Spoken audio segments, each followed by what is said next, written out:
that successfully mines the block, Yeah. that still could be $1 million plus. And so you could potentially cover all of your overhead of running your miners from one successful mining reward in the entire year. Now answer me this. Are miners already gaining transaction fees, like doubling as a node?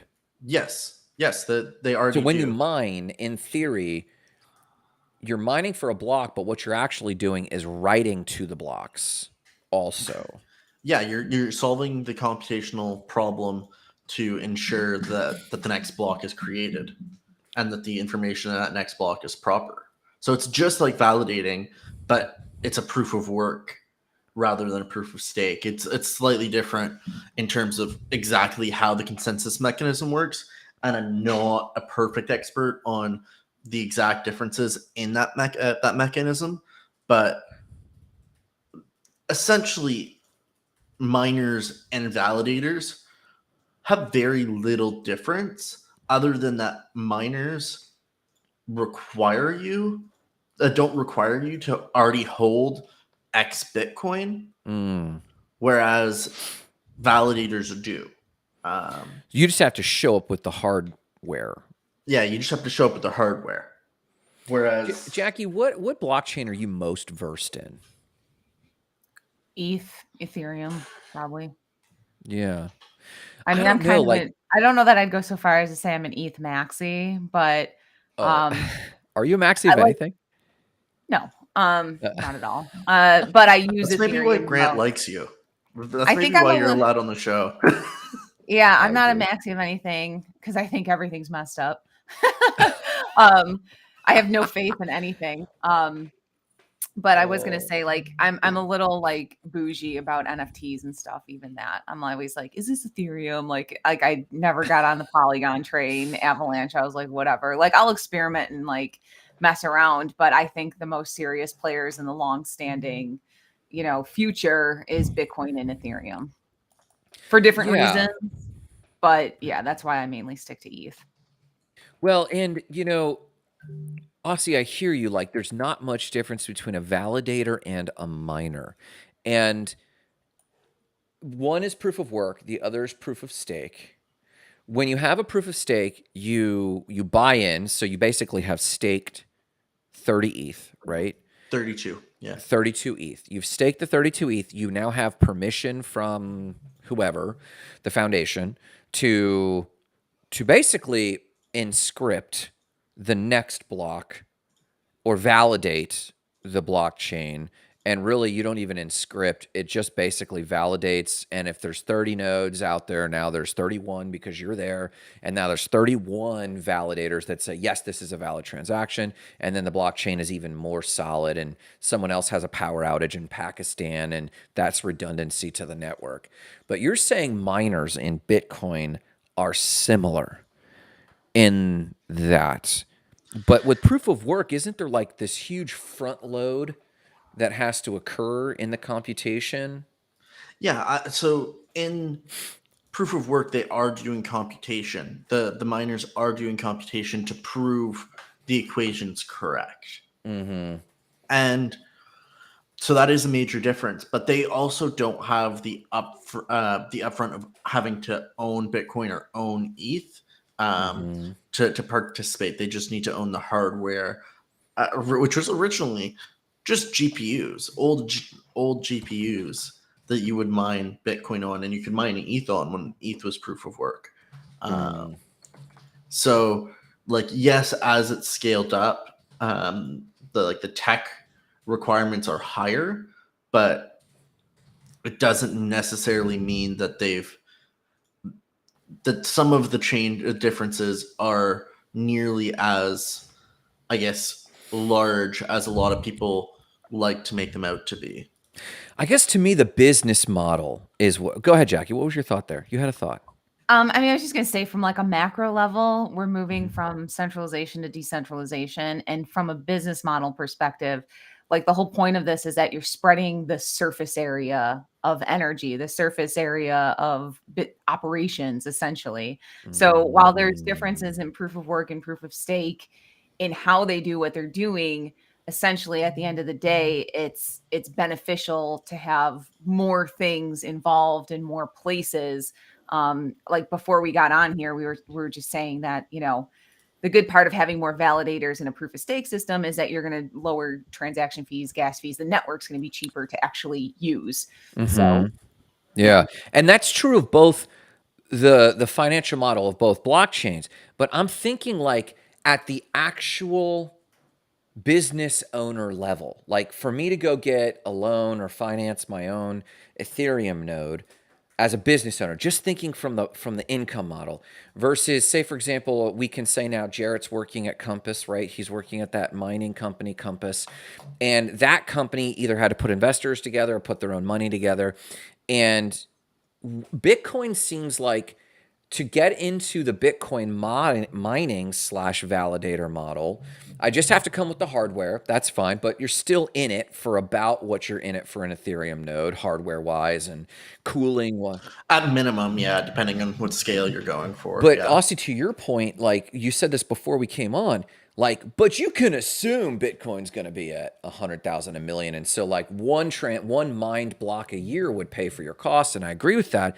But that is contingent. That business model is largely contingent on a speculative play, whereas Ethereum, you do the maths on transaction fees, and you go, do I have a sustainable business model immediately? Am I understanding that correctly or incorrectly? So, I mean, yes and no, because you could argue that Ethereum, you're still dependent on transaction fees.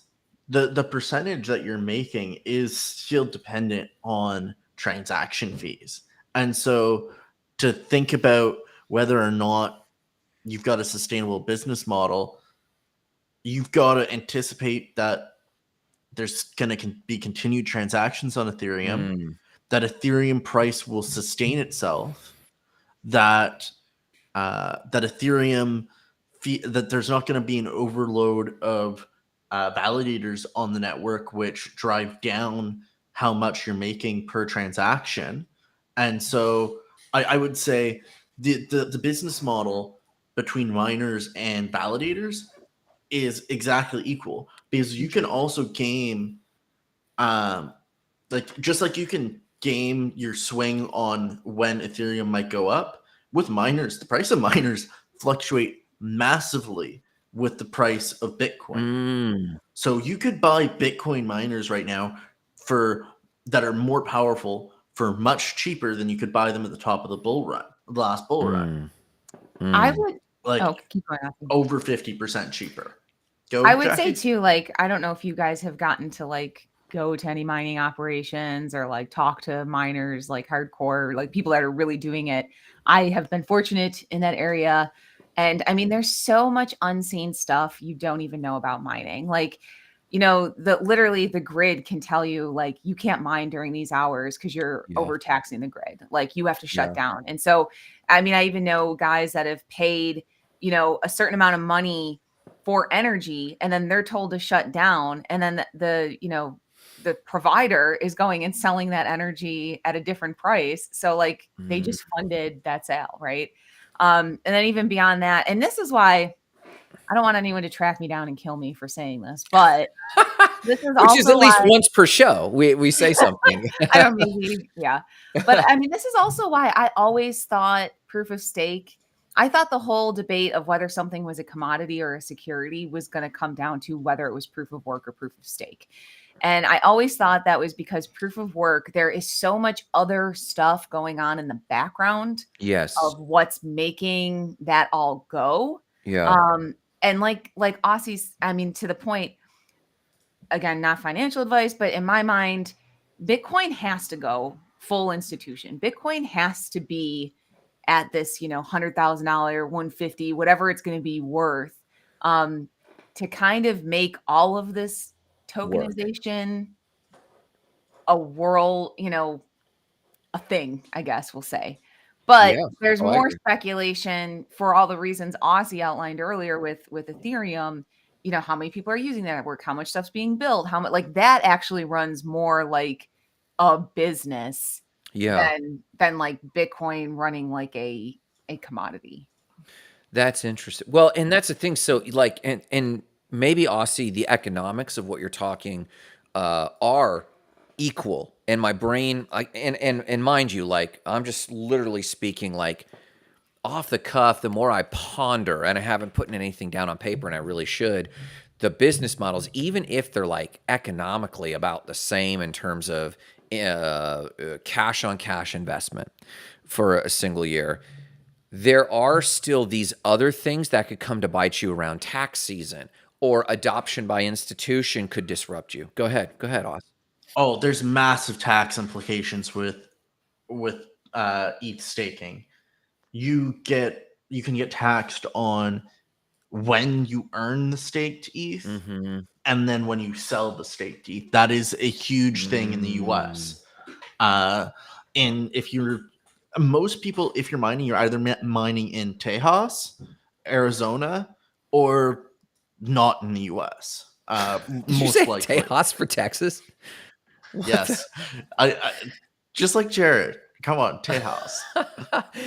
Sure, as a Latin, it tends to make sense. You as a Canadian, I was like, wait, I had to process that. Wait, there's a place in I Arizona. thought there was a place in Arizona called Tejas. That's I haven't it's like the heard. Bitcoin mining hub of the world we never knew about. No, I think the independent republic of Texas got it. I gotcha. That is interesting. And which of these are most likely? I think you're right, Jackie. I think for Bitcoin for when Bitcoin maxis wave the flag and tell me the vision of the future, I think you're right. Governments will have to adopt it and take it under their purview and regulate it. And like it will be the adopted de facto, kind of like the Federal Reserve is under government purview, but technically private. I think you'll see like that sort of architecture around very tight regulation of miners at that point, which I'm fine with. And honestly, the longer we go, the less pushback I hear from Bitcoin maxis. They kind of like go, maybe, but they just want to see the vision manifested large because they're holding bags.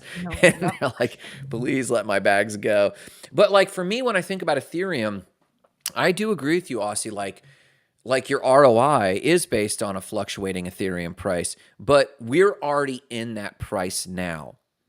And like if I can create a viable business model now at a near low of the market, and maybe it'll dip further, and I incorporate, let's say, a 25 or 30% margin for it to tank even further.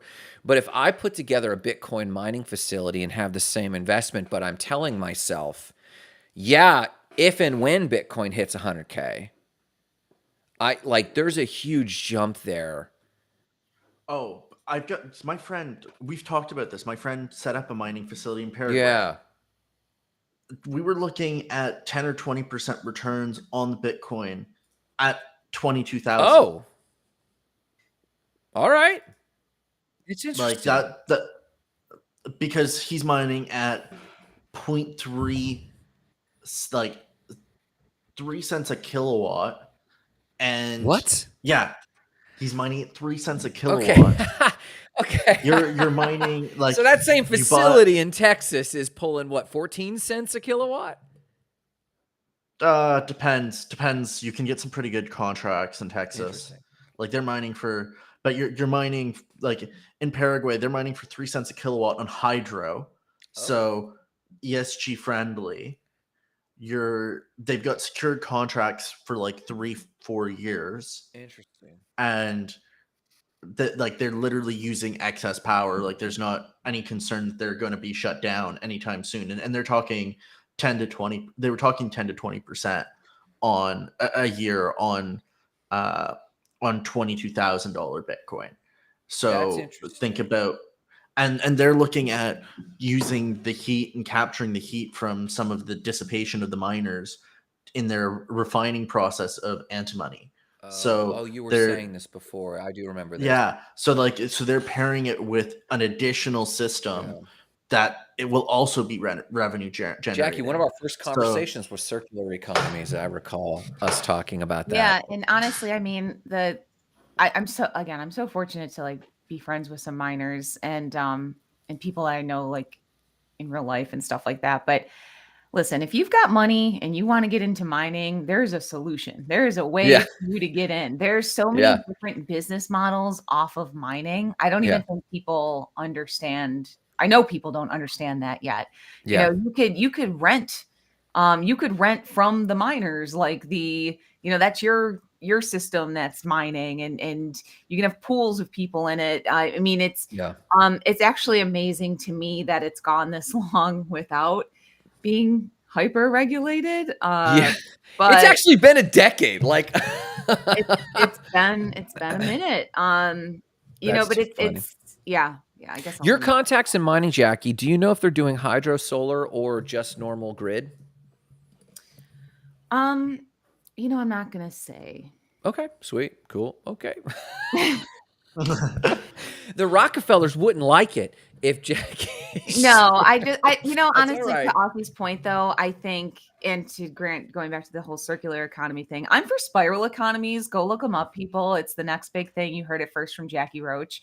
Not first from me. I didn't invent them, but Yes. I see everything is like pushing these circular economies. I'm like, I think spiral economies are better because they have this regenerative and like expansive way to them, other than just like keeping something. Like anything that's in its own system is eventually going to disintegrate or degenerate over time, or you know, you think of like carbon copies, things like that.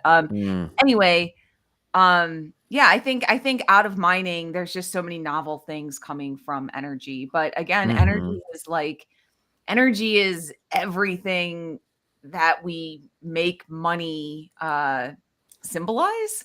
So it's I mean, just switching to one thing from another, you know, a lot of I think I see that a lot in like the degen communities and probably the early crypto communities. It's just not this understanding of how many cogs in the wheel of the world exist, and you know, we can't just like blow it all up. And well, and you raised a killer point, and that might even be our transition to Coinbase going down, or Base going down for a minute. And Jarrett made this comment in our private chat, and it was very intriguing to me.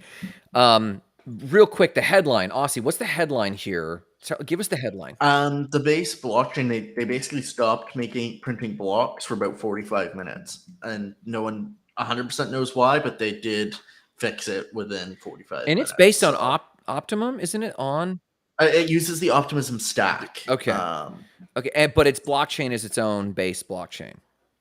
Yeah, it's still the Base blockchain. It just uses the Optimism stack. And so Jarrett says this comment, Jackie, that paralleled the sentiment you were kind of getting at. Like, if money represents this thing, it's like the fiat standard or Bitcoin or whatever it is, but we're really just exchanging one effigy for another effigy of just monetary value. And we're still denominating it in US dollars, so that's a big flaw. But Jarrett says, I feel, referring to the Coinbase's Base thing going down, he said, it's like how I feel that once a project has its own token, it's basically dead.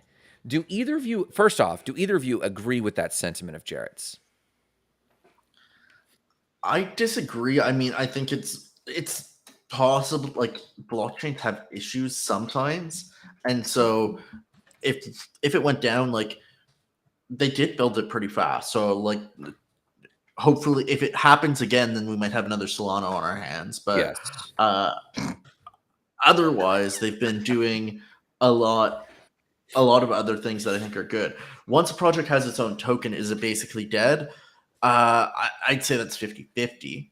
It depends on what project, how the token's being used in the project. I've seen some projects where absolutely you need your own token. Go back to our discussion on flat coins yesterday, or on Tuesday. Our Tuesday show, and I made a total argument on why you need flat coins. You guys should see my business case document that I've drafted because flat he's coins making his pitch to Coinbase. Brian Armstrong, you heard it here first. Aussie's got a pitch for a flat coin. He's coming at you, and we know you're not a permissionless, but we're still handing out a lost and found Brian Armstrong posters. And Jackie, the too long didn't read theirs. Aussie made the argument that if you had to make a flat coin work, it's got to have a basket of assets behind it, and a large chunk of that basket of assets behind it does also need to be a stable coin, so that you have a baseline to come against. What's your thought there? You almost had a contrast. You almost had a No, contrasting I was thought. just like, I have to like visualize things people explain to me. So Okay, that's why I do wish we had a graphic. Aussie, this should be in your PowerPoint. I need to watch the show because I mean, I remember the first time you guys brought up flat coins, I was like, oh wow, interesting. Actually, Aussie, could you maybe describe it a little bit right now? Yeah, unpack it again. Go for it. Yeah, sure. Flat coins. Flat coins are basically a stable coin that's value increases with the rate of inflation. So essentially, it's a savings account that your interest is equal to the rate of inflation at all times. That's cool. And so, like once a month when CPI data comes out, the value of your flat coin increases with the value of with the change in CPI, so that your purchasing power is always maintained. Well, and Jackie, it was actually an interesting conversation that was so technical. We got very little love on Twitter Spaces because it was a technical dialogue that I appreciated, and I think you would appreciate deeply. But like, it did get into the weeds of like, well, how the F is this working? And to Jarrett, let me give Jarrett some credit, who's not here with us. He, you know, being a maxi, he posed a very valid question. Well, why not just do Bitcoin? You know, it's its own thing with its own value. And there was good reasons. Aussie made an interesting nuance, because in my mind, I thought if I could buy a gallon of milk with my one stink coin, let's just call it hex coin, not whatever, but I got a little tile here. It's just a hex. Tile coin. Tile coin. So this tile coin can buy me a gallon of milk today, and gallon of milk in USD is $1. If next year the gallon of milk is $1.10, I just crank up the value here. But Aussie made a valid point, and Jarrett made a valid counter, and that is who suddenly has the extra value? Where does the extra value come? You don't just turn a knob and go, well, now it's worth X. You know, you got to have either assets that are growing that are backing it, or you have to have a really solid argument, or, in Jarrett's argument, you're Bitcoin and you have your own value. And my argument was like, well, it shouldn't be traded on a DEX or a SEX. It shouldn't be traded in the market, because the market would then determine the price of the tile coin in that case. So, Aussie, could you maybe take your learnings from last Tuesday and not unpack the whole 20-minute dialogue, but have you thought about it further? How would you describe how a flat coin grows in value? I think the best way to explain it is that you use the increased yield from other assets, so having different baskets of goods to increase the value. So some of it might be treasury bond yields, which in current market could be beating inflation. And you also have a smaller basket of goods that might not be part of your primary reserve. This is something I learned while doing my research on compliance. Yeah. You have a secondary basket, which might have volatile goods that outperform inflation, but it's a smaller reserve compared to the overall value, and so it then tracks. So you could have Bitcoin and Ethereum in that volatile basket, but it allows you to maintain the stability of, if we're in a bear market, Bitcoin and ETH might go down, but you've got Bitcoin mining backing and other things keeping that, and yield from treasuries keeping the basket of goods properly balanced and backed. Now, Jackie, like I when he described this on Tuesday, I had like, wait, an obvious next question. But I was watching your eyes there a little bit. Did you have something dawn on you, or a question hit you about that structure? I feel like it's not worth saying, because like the most random thing was going through my head. Like I was just thinking of people like stockpiling guns and like resources, like to hedge against inflation. And I mean, it sounds like that with like a white collar on it. Yeah. well, it could be. And my next thinking was, wait, which isn't bad. I'm not saying that's bad. But mine was, wait, and Jarrett did call this out, again, rehashing some of this for this conversation, because Jackie's new brain is here and I'm really glad for it.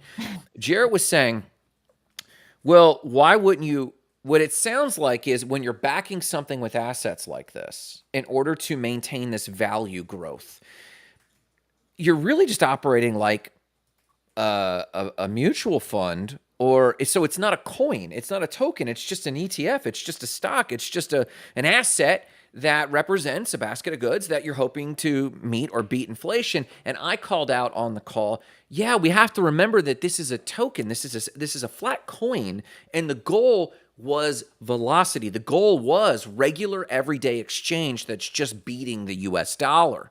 And then it's like, well, how do you back that? Because the American system, both good and bad, got off the gold standard. Do we remember why we got off the gold standard? Well, the nihilists say in order just to manipulate and play money games. But the pragmatists of the day, the articles written of the day was the gold reserves can no longer support the velocity of transactions going on, and we have to decouple a dollar from assets because humanity's transaction volume can no longer be supported. And so then with that framework, Aussie, have you had new thoughts from that counter that we had? Or Jackie, do you have any feedback at all about my counter there? Or at least my question of like, wait, why a coin? If it's I mean, just I guess investment? what's intriguing about it is it sounds like the basket of assets that you are presenting would be all stable coins. It'd be stable coin. It'd be stable coins on one side, but it would also be Bitcoin, ETH, potentially real estate, See, I guess Bitcoin mining that's capacity where like as well. the nuance starts to hit me, because Grant and I were talking yesterday about how, we were talking about the fractional reserve banking system. What? Go ahead, Aussie.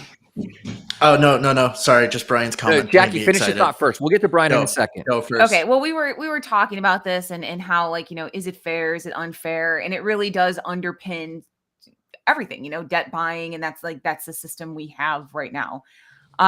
So when you have something that doesn't is doing it different than that, how do these things run parallel and interplay? It's kind of like when we want to go to driverless cars, but half the people still want to drive their cars, and now you've got all of these things on the road, and there's two sets of rules for these two sets of ways of doing these two different things. So yeah, that's where, I think it essentially comes down to, and I think that's really the question we're faced with decoupling from, 33 countries, I think, signed off, said they weren't going to support the US dollar or whatever, or use it anymore. It's So non-reserve currency. Yeah. Yeah. So, what happens to fractional reserve banking at this point? Interesting. Let me read Brian's, and then my Aussie will hand you the mic on your reaction there. Brian says, flat coins, isn't it basically the equivalent of Tether profit sharing with their holders? And for, I know you guys get this, for viewers who might not understand what Brian is saying, there's transaction fees happening at volume with Tether to the tune of billions. And instead of just pocketing that, they reinvest it into maybe their cash holdings instead of paying. It's kind of like Berkshire Hathaway. Instead of paying out dividends to those who holding it, they just shove it into the value. So it's a value-based investment. Aussie, how was you reacting to what Brian said? So in essence, it is the same thing, but Tether's not going to do that. Tether's interest isn't there. And the thing that's interesting about Tether, they're a stable coin, and that's their sale. Could they enter this space? Yes, but they're rolling in billions of dollars anyways. They have no altruistic reason or other reason to do this. And the thing is that this is also a displacement of bank accounts. You could essentially tell people, hey, we're a new bank. We're going to pay, your savings account with us will beat all the high interest savings accounts almost always, and most bank accounts, because we're making sure that you keep up with inflation, and we're not charging you account fees. Interesting. Well, go ahead, Jackie, please. Well, and to add on to that, I think when I hear you speak about this, Aussie, what's different about, other like ICOs or things like that is it's almost like it's got like a very pragmatic undertone. Like, hey, we're not promising you like profits, like crazy astronomical things. We're just saying like this is a good, conservative move almost to just always be in a good place. Well, and what I like about Brian's reframe is it solves the problem of the marketing perception. If I came with a stable coin or flat coin, if I came with a flat coin and had to explain baskets of goods and assets backed, it's like this weird, like, wait, why don't I just buy the Vanguard 500 index fund like I've been buying since 2008 and just stack that? Or in Jarrett's argument, why am I not just stacking sats in Bitcoin and call it a day? Because there is a transactional nature. So Jackie, your what is it? When you stand on a soapbox, sorry, your soapbox about DAOs hit me and thought, wow, a flat coin launched as a DAO that its only imperative is transaction fees. This is our only asset backed is velocity equals transaction fees, and they're fractional. They compare to PayPal or something like that. Those go into a basket every quarter. We at minimum inject that into the value. So whether it's a burn mechanism or something to this effect to ensure that our bookkeeping shows we had this much money, we reinvested it, and yes, it's kind of profit sharing, but now we can just turn up the dial of the value of that thing. And then any assets that exceed it, we then as a DAO decide whether to put that into a kitty for future down quarters or to burn it or to distribute it. We could do whatever we want, but you could simplify this whole calculus of baskets of goods. Just get the CPI numbers and sit on that cash for a quarter, let it earn interest or sit on that money. I like Brian's thinking, man. What a simplified way of going about that. But Aussie, is there a conflict with that simplicity? Yes, because you're talking about profit sharing.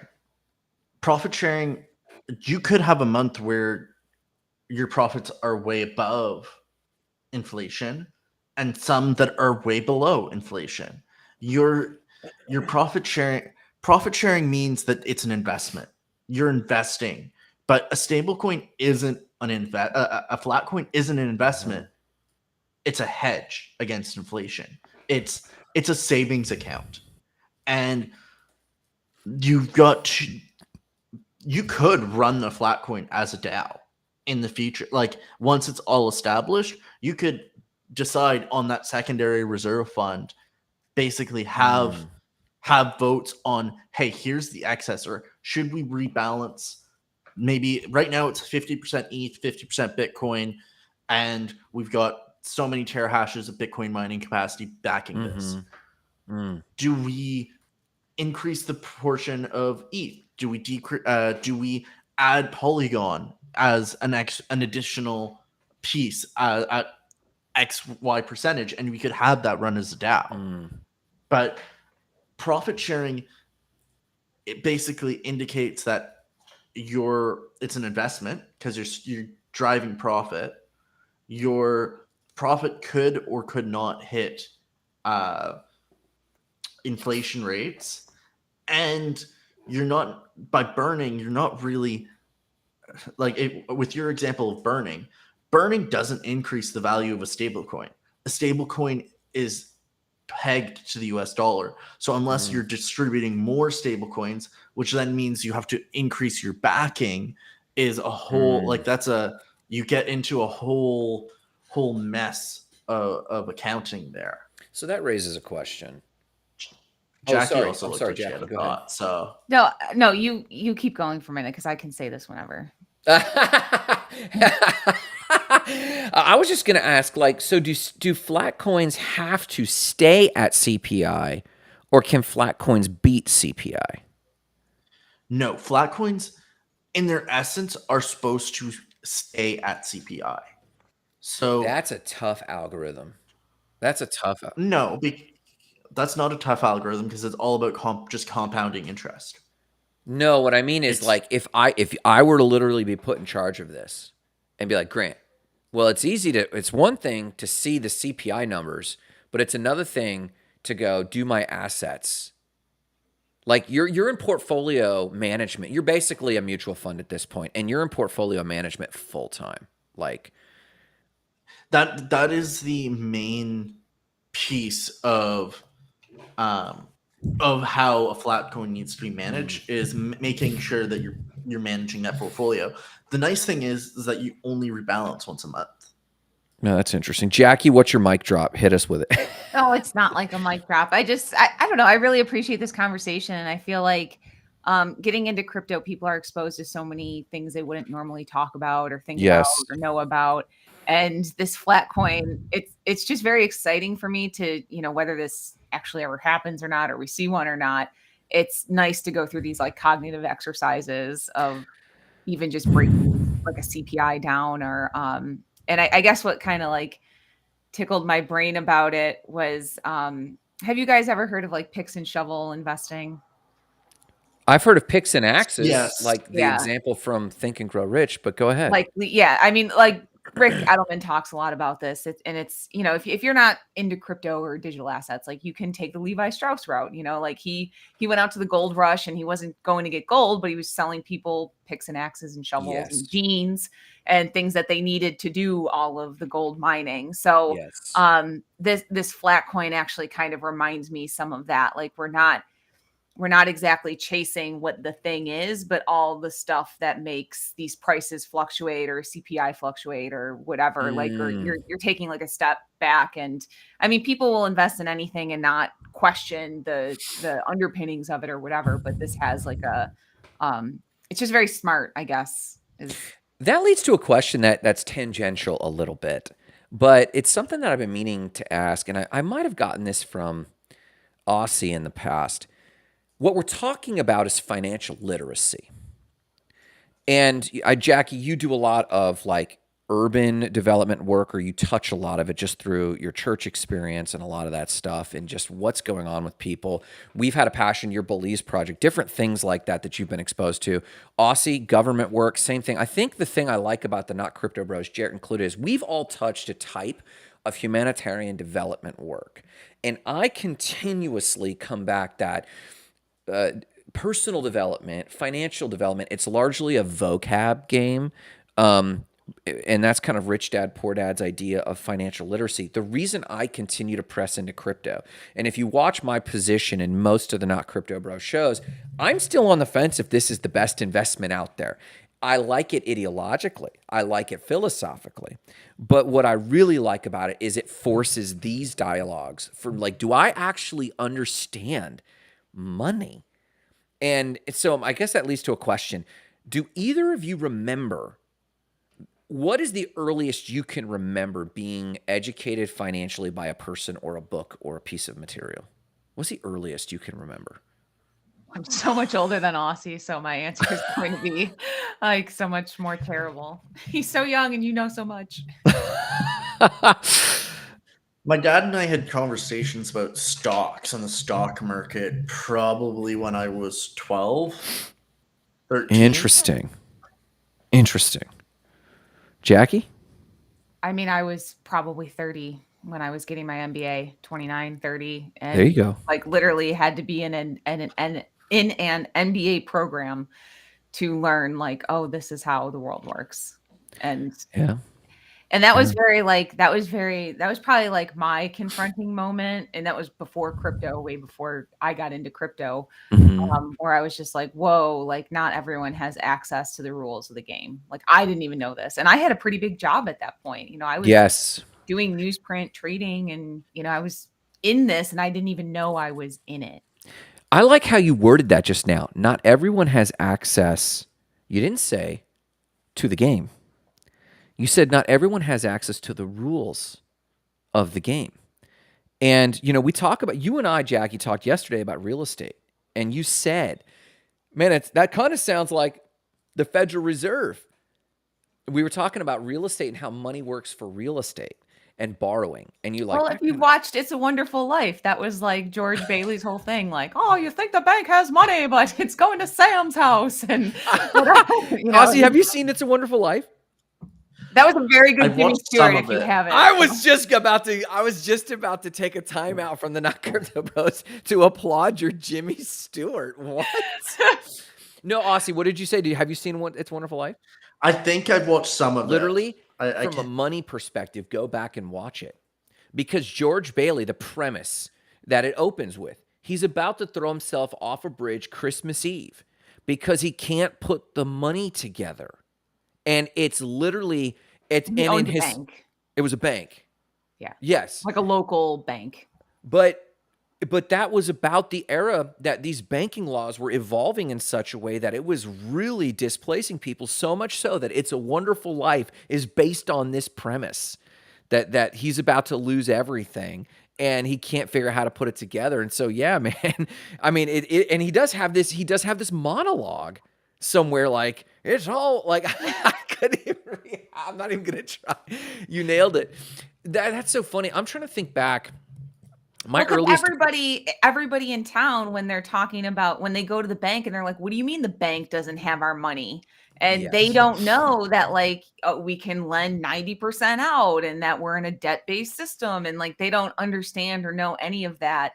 So in which it begs the question, like, have we just grown to a point with the debt-based system that like, we've all seen behind the veil at this point. And it's like, what does it even mean anymore when it's not, when we all know it's just, I don't know. I can't say too much. Stop. You can say Basically, I'll go to flat coin. Flat coins are essentially what banking was before the fractional banking system, because everything, your dollar is backed 1-for-1 within a reserve. Well, and this is, So sorry, keep going. no, so Well, I mean, like when, essentially, it's bringing you back to that point. Go, Go, Jackie. Jackie. well, like You're when biting Grant the gets bit. on, like, I know Think and Grow Rich was a very big book in your life. And at one point it was something that meant something to me too. And the whole premise of Think and Grow Rich is, thoughts become reality. And I guess that was another thing that like really hit me when I was getting my MBA. It was the first time I saw the, assets equal liabilities plus stockholder equity. And I was like, okay, assets and liabilities, that's easy. These are tangible material things. What the hell is stockholders equity, really? And then you start peeling back these layers of the onion. And I'm like, okay, so stockholders equity is just the thoughts of people speculating, Yes. make it, so Literally. and that became so big. I have a graph somewhere in my crazy days when I was learning all of this, where I was like, this is the whole world. Like this is, and then I was like, how, and I guess that's my question is like, we've almost gotten to a point where like the material things, the assets and liabilities are seemingly less of the equation than Yes. the thoughts of whoever, Yeah. Well, and so I remember when Marissa was finishing her business degree at Southeastern, she got to international business and we were talking about currency trading and pips, and then we were talking about options. And she literally had that same reaction, Jackie, where she was like, wait, but this kind of doesn't make sense. First off, stocks are based on a company. And the value of the stock isn't really the value of the company. It's the value of the market perception and the borrowing. And it's like, yeah, and it's hoodoo, but so it's make believe. So the stocks, and so it started to land when I said, your perception that this is made up is accurate. And then you throw in stock options, and stock options are made up on the makeup. And so it's like two tiers of completely artificial. Now, they have some logics, very detailed logics on why this is actually worth something. But if you were to just say, Grant, give me the facts, you're right. The displacement from tangibles, and you could even rephrase that and say the displacement from reality is that it's several layers of make-believe. The question is, no, not the question. We know that we're okay with that. If we weren't, we would literally not accept dollars. But we do. Go ahead. What was that thought? Well, I don't know that we were okay with it. I mean, there are some people waking up that are not okay with it until you become okay with it, until you start to learn more about it. But I would also say, I think the interesting part about crypto and the metaverse and all of this digital stuff is that it's seemingly invisible, but digital infrastructures are now being tied to these digital currencies, and therefore it is making them tangible again, even though we still can't see any of it. Well, go ahead, Aussie. Go ahead. And I want to tie this into something we were talking about a little bit pre-show, was thinking about ETH and ETH, whether ETH is essentially a basket of all the dApps and all the projects that are being built on it. Interesting. Yeah. Because essentially none of these would exist without ETH, Correct. and all of them are at least somewhat dependent on holding ETH to conduct transactions. Yes. The viability. So- like when Kathy Woods does her assessment of Ethereum, she goes the direction you're going. And she's going, hey, Bitcoin is what Bitcoin is. And it might even grow like this. And she makes a really good argument on institutional adoption. Jackie, I think this was just before you came on. The guys and I were sharing a chart, and I want to make sure you get it, because I've been wondering why ARK Investments and Kathy Woods, they're very smart people, how they conclude a conservative projection is like 150,000 per Bitcoin or something like this. But then they go on to do this same process of logic to what Aussie's saying is like, if we applied the analysis of TradFi to Ethereum, the flippening would happen because the amount of transactional volume is intense. This is what I'm getting at, Jackie. The point you made about like this, the NFT component, the non-fungible component, the digital architecture, that creates a certainty that this info product is certainly what it is. But you know what that does to me philosophically? The very gripe we have about the greenback, it's make-believe. And it's real because we say it's real. To me, NFTs validate that thinking. Because NFTs come along and say, well, I just made up this code that validated this thing as non-fungible. I just literally said it was non-fungible with my code.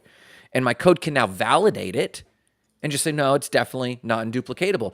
That's all make-believe, but it reveals to me the main thing about currency, which puts me at a quandary. And I'll tell you the quandary. It's based on this idea that, wow, anything has value because we say tile make-believe coin. We decided to transact in that. And it has faith in the greenback or faith in the Bitcoin. So this puts me in a quandary, and that's this. This is why I can't be a maxi. Because at some point, we'll say anything has value. And go ahead. No, go ahead. I mean, you have extensive background in like community building.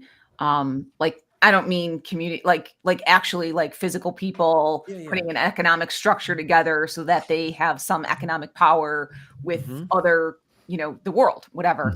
And I mean, I think that's kind of if you really want to understand money, you have to start with trade. The only reason money exists is because we wanted to trade with each other. We wanted to, and it was getting difficult when we were like, well, 3 ounces of rosehip oil equals 15 loaves of bread, So, we started to tag a price to it. I mean, that's in my mind, that's the I know an oil trader, and he has a huge sign in his house, and it says, "Life is a trade."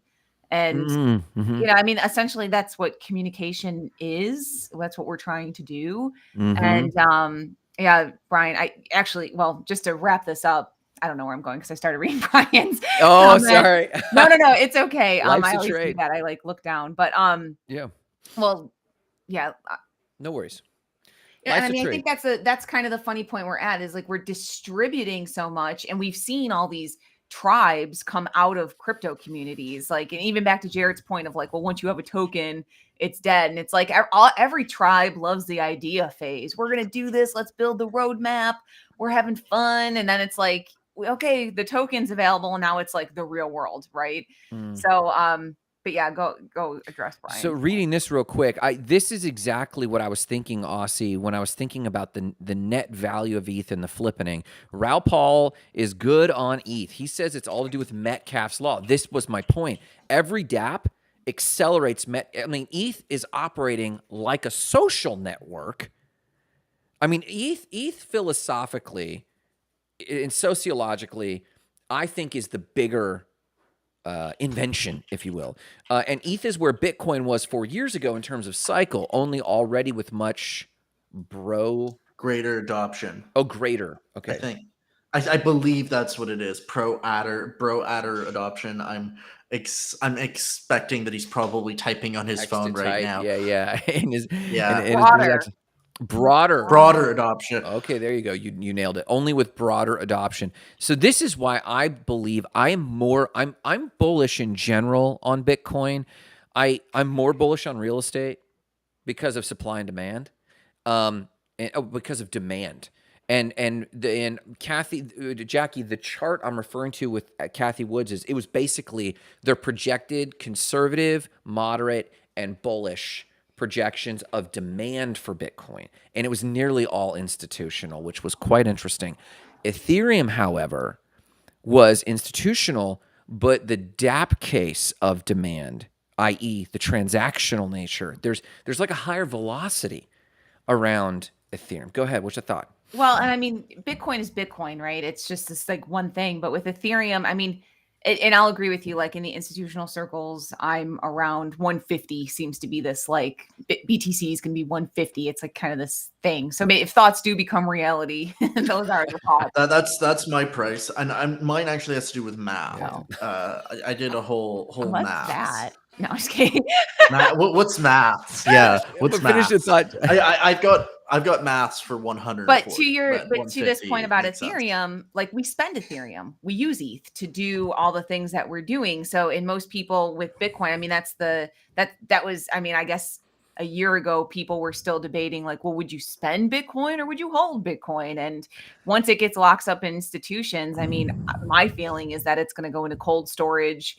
And then all the other money that exists is going to represent Bitcoin, but it won't be Bitcoin that's actually getting traded and moved and all that stuff. But that's literally my argument against Jarrett. Thank you for validating my argument. Well, I mean, yeah, to your point, Jackie, like I sit here and think like I do a dollar cost average every 2 weeks.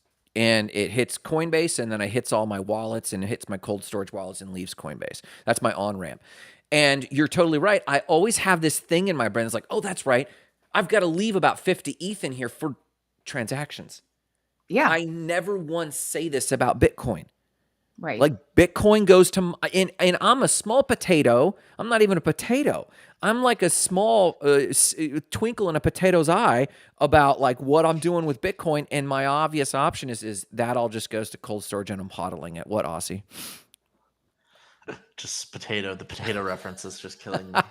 So yeah, it like if you look at your own habits, I do that because that's the infrastructure. I don't do that because I'm small. I do that because of the infrastructure. And then you think about a BlackRock moving billions, and they're like, they have the same problem. Oh, let's leave 150,000 in ETH over here because we're gonna have to move some money. And so that itself has evidence that someone's gonna get transaction fees on that. And that is this velocity. Go ahead. What's your thought? Well, and I also think this speaks to like, I don't expect Ethereum to ever be like worth $100,000 or $150,000. I've got 80K. I've got 80K on ETH. But I want to hear this. Go ahead. Yeah. No, I think unless like, you know, and I haven't completely figured this out either. You know, you've got layer twos, and as interoperability increases, maybe that will solve kind of what I'm saying right now. I mean, maybe we won't be spending Ethereum or Ether, you know, maybe we'll actually be spending something else that runs on the network. You know, there's many more complex games to be played. Well, and I'm wondering though, like, I mean, we didn't even get to the conversation on Solana hitting like an all-time low. I mean, but when I think about cross-chain compatibility, I was banging that symbol like 6 months ago, and I've begun recently to wonder why. Why not just build on ETH? Why do we need cross-chain compatibility? Are blockchains that niche that we need cross-chain compatibility? Yes, if you for the velocity of money, like your whole argument on the velocity of money is why we need cross-chain compatibility.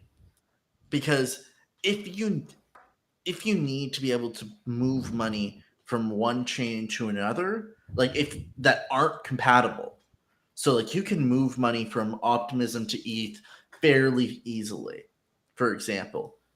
But if it's 10 steps for me to move money onto Solana, I'm not moving money onto Solana. And then the amount of liquidity on Solana goes down.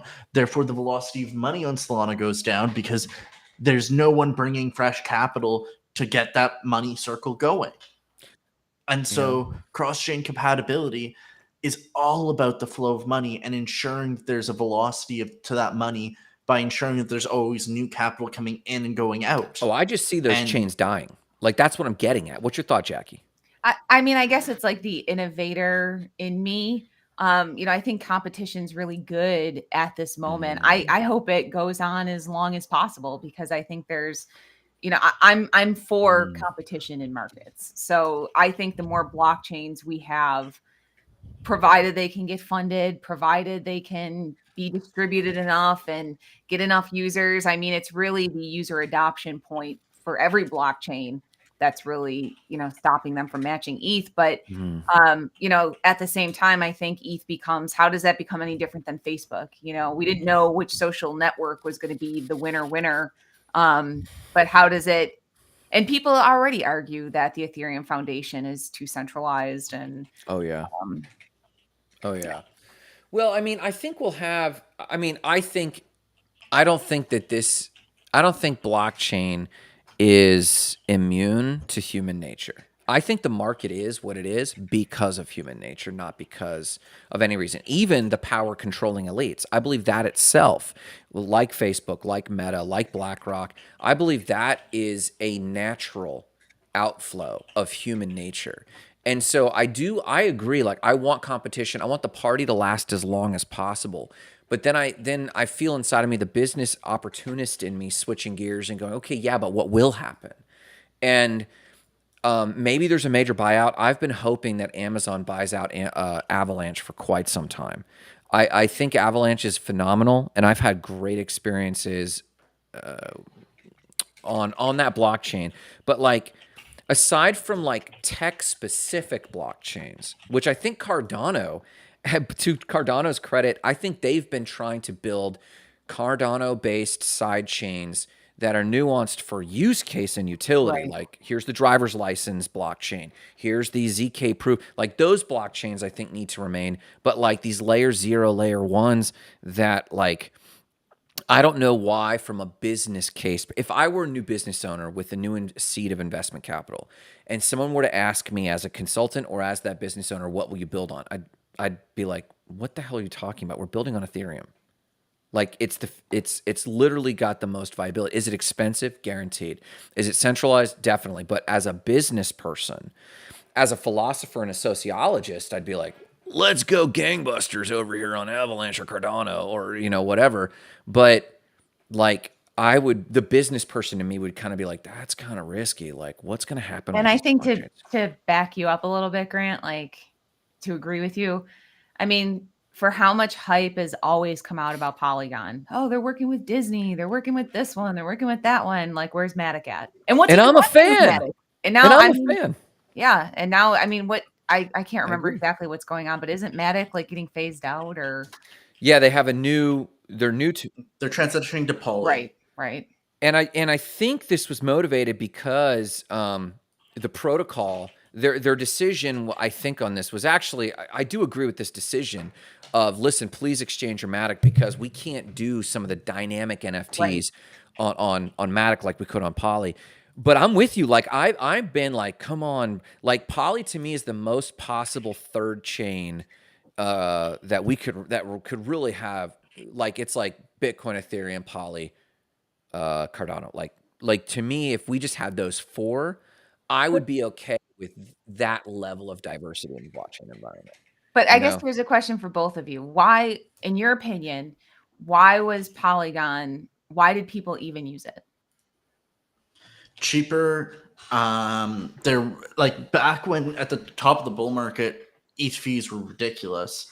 Polygon used the security of ETH, had the interoperability with ETH, and it was a lot cheaper. And you could, I think there was some kind of opportunities where they're talking about certain things with the Polygon zero proof identity and all of that that's going on that could kind of increase interest in Polygon and in Matic. I think those are some of the big selling points for Matic, just how closely related they are to ETH, while also providing some kind of additional features. Whereas AVAX is maybe a little bit for I'd say like Polygon is ETH's baby cousin or baby brother, and AVAX is like their second cousin. Polygon's like ETH's wife, and AVAX is the mistress. There you go. I mean, Polygon architecturally came on as a layer 2, but they've built a layer 0. They are their own layer 0. And borrowing the security of Ethereum was huge. And being interoperable is huge. And I guess that's kind of your point, Jack. You're like, interoperability is the future. And I do think like any blockchains that come out, I guess what I'm thinking is this: there's going to be a blockchain for every nuance of society, because there has to be a ledger. For if I want ZK proof identities, I need like a Sol token type standalone ledger, and it will require interoperability. But to me, that's when I say like build on Ethereum, that's what I'm talking about. I guess I'm assuming that interoperability will be so abstracted by then that it'll just be assumed that it hooks in. It won't be a selling point. It will be maybe we're saying that interoperability, we're inherently speaking interoperable with Ethereum. Yeah, Ethereum is the internet now. I agree with that. I think I honestly, anyone who's trying to launch a layer 1 is a total idiot. Go home now. At this point, go home now. You're useless. I don't disagree. And if you're launching a layer 2, make sure you're targeting a niche with your layers. You just used language that I think will happen. You just used language that really hit this home. Ethereum is the new internet. We had Ether cables, and then we had Ethernet, and then it just became the internet. And we had Wi-Fi, and we had Wi-Fi signal, and it just became the internet. I think you're right. I think Ethereum will ultimately become so abstracted we will just refer to, when we use that term, we're talking about the currency. We're not talking about the blockchain. And I think you're right. I think dApps will just be built, and there might be like a niche reason, but that's like me saying, I built an app. I don't have to articulate that I built it on the internet. Everyone knows that I assume that. And then I might refer to certain APIs. Well, we're pulling an API. Brian, the Solana champ.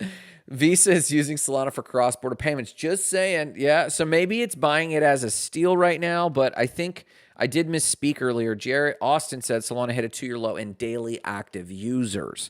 And to me, that's more of a death knell than the lowest price in 2 years. But Solana does have incredibly smart people. It does. Building it. It does. I mean, every blockchain does. I think the real death nail to Solana was that they were too smart for their own good.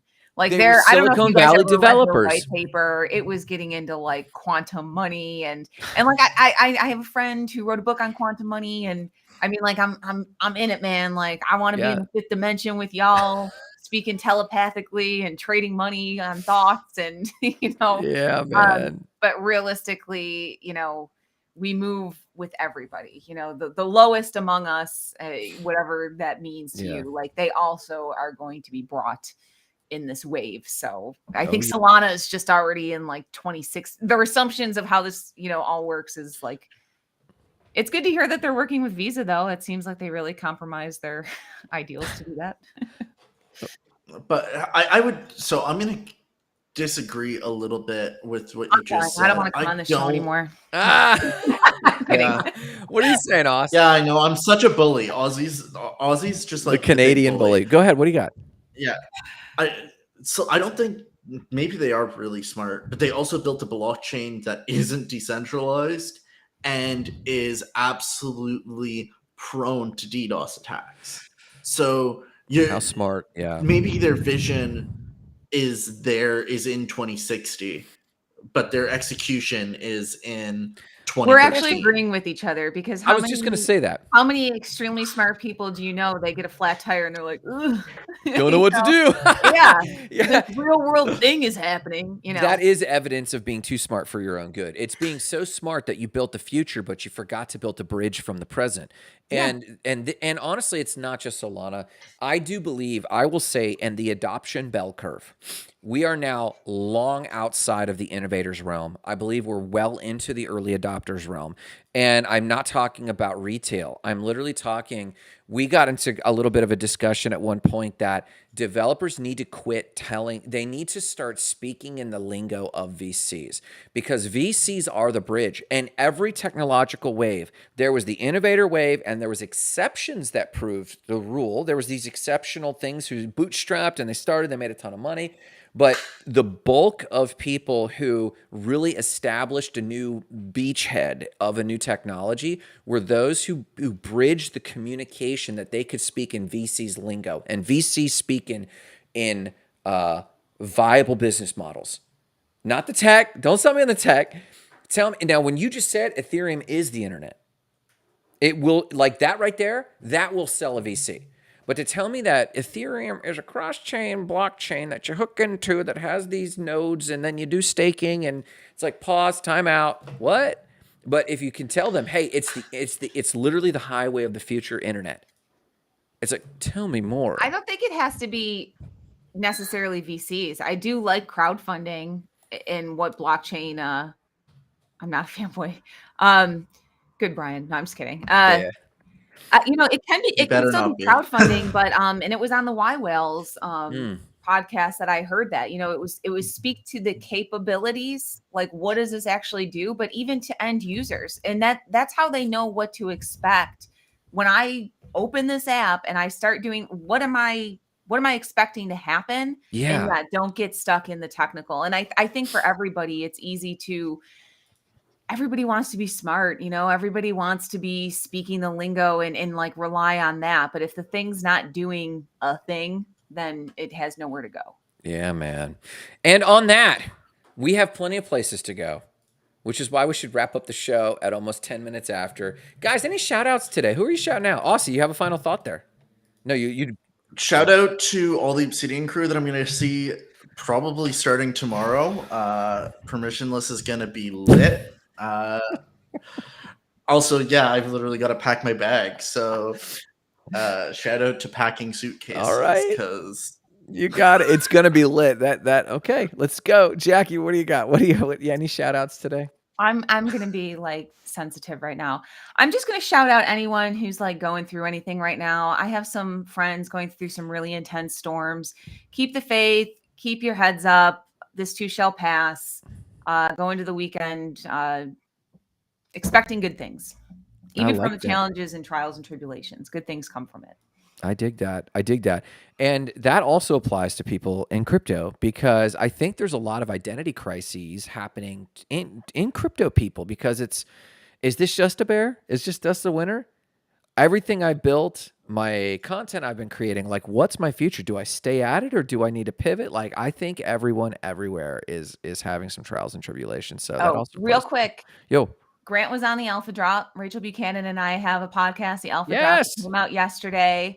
And I like, Grant, you said in there, you know, don't get your identity wrapped up in the things that you're doing. And we always have to, I think, like safeguard against that, no matter what circle we find ourselves in. Yeah, I like that. My shout out is to everyone at Permissionless who expects big things and they're just going to see me coasting. Like, I feel bad already on my pace. I am looking forward to Sick Ass Barbecue. That's a big one I'm looking forward to. And then there are some good talks. Aussie, you were pointing out some really good talks. I was flipping through some of that, and I was like, oh, you know what? That would be cool, just to grab a drink and actually sit through a conference. I didn't pay for NFT NYC. I just paid for my plane ticket and my hotel room. And we talked our way in, so I really didn't take advantage of the conference. But I do look forward to some of that. But in all honesty, shout out to my IRL team, Amber and Jessica, who had a phenomenal week. We were actually looking very lean on, props to them. We were looking really lean on sales, believe it or not. Transparently, not everyone gets to see behind the screen like that. And the girls just did not panic. They just did business as normal. They closed some deals. We served a lot of clients. So like, I don't think the IRL people working the JOBs get enough love. It's not all hype, it's grind. And so to them, but people like them, to the grinders out there, you make the world go round, people. We just talk about it, but y'all go do it. So shout out to the doers out there.